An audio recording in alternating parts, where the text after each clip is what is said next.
আজকে আমরা জানব যে শিক্ষাশ্রী ওয়েবসাইটে যে স্টুডেন্টগুলোর নাম আমাদের প্রাথমিক বিদ্যালয়গুলির 5-এর ক্ষেত্রে এবং আপার প্রাইমারি বিদ্যালয়গুলি ক্লাস 8 পর্যন্ত এবং অন্যান্য আপার স্কুলগুলোর ক্ষেত্রে কীভাবে কী শিক্ষাশ্রীর স্টুডেন্টদের ট্রান্সফার করতে হবে তার পদ্ধতি বা কী স্টেপ রয়েছে সেটা আমরা আজকে জানছি।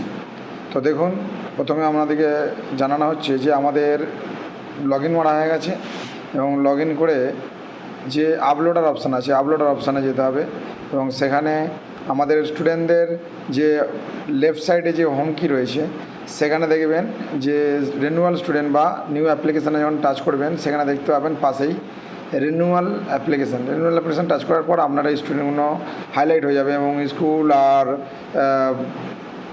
ক্লাস নির্ধারণ করে আপনাকে পার্সেন্টেজ বসিয়ে যদি আপনার আপার প্রাইমারি হয় তো আপনাকে পরবর্তী ট্রান্সফার করতে হবে, প্রমোটেড করতে হবে। আর যদি আপনার ক্লাস 5 হয় তাহলে আপনাকে ট্রান্সফার টু আদার স্কুল।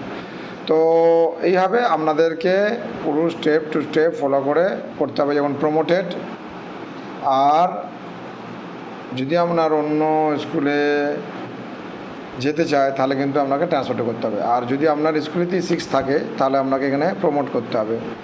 এইভাবে যদি করেন আশা করি পরবর্তী যে কর্তৃপক্ষ রয়েছে ঊর্ধ্বতন তাদের ক্ষেত্রে এটা সুবিধা হবে। তাই এই নিয়মে আপনারা এটা করতে পারেন।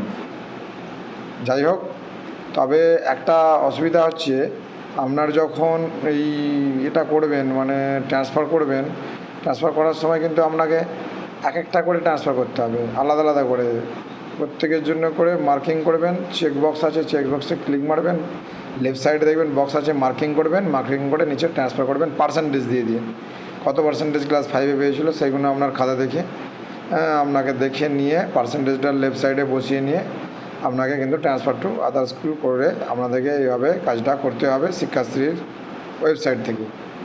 যাক বন্ধুরা, এরপর যদি কিছু অসুবিধে বা অন্যান্য জানার থাকে তথ্য এই শিক্ষাশ্রী সংক্রান্ত তাহলে অবশ্যই আমাদের সঙ্গে যোগাযোগ করবেন। তবে ভালো লাগলে বা উপকার হলে অবশ্যই লাইক শেয়ার কমেন্ট করবেন।